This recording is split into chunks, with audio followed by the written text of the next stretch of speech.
MIM పార్టీకి వ్యతిరేకంగా ఓటేయండి, ఓటింగ్ లో పాల్గొనండి మేము అప్పీల్ చేస్తున్నాం. మేము ఎక్కడ కూడా హిందూ యూత్ గాని హిందూ సమాజం గాని ఇప్పటికే ప్రెషర్ బాగా వస్తున్నది. మాకు విపరీతమైన ఫోన్లు వస్తున్నాయి ఆయా డివిజన్ నుంచి.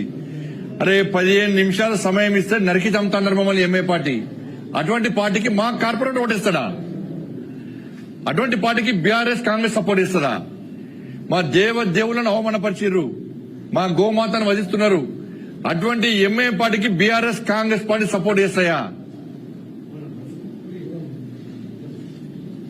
మా హిందూ సమాజాన్ని చీల్చే ప్రయత్నం చేస్తున్నారు. అటువంటి ఎంఐఎం పార్టీకి BRS party Congress party support చేస్తారా? వాళ్ళని గెలిపిస్తారా అని చెప్పి హిందూ సమాజం ఈ భాగ్యనగర్ లో చాలా ఆగ్రహంగా ఉన్నారు. ఆయా కార్పొరేటర్ల మీద ఒత్తిడి తీసుకొస్తారు గ్యారంటీ. ఇప్పటికే స్టార్ట్ అయింది చాలా డివిజన్లలో కూడా. ఇంతకుముందు సమావేశం జరిగినప్పుడు చాలా మంది మా డివిజన్ అధ్యక్షులు చెప్తున్నారు, అన్న మా డివిజన్లలో హిందూ సమాజం అంతా ఒకటైంది.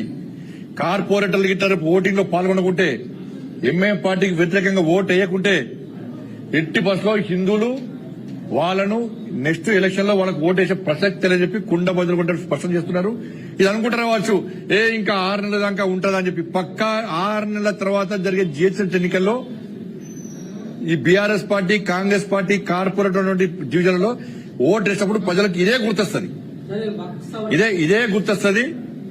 కాబట్టి దయచేసి గుర్తుంచుకోండి, మీరు మీ అధిష్టానము ఆదేశాలు ముఖ్యమా, నెక్స్ట్ మీ రాజకీయ భవిష్యత్తు ముఖ్యమా ఆలోచించుకోండి.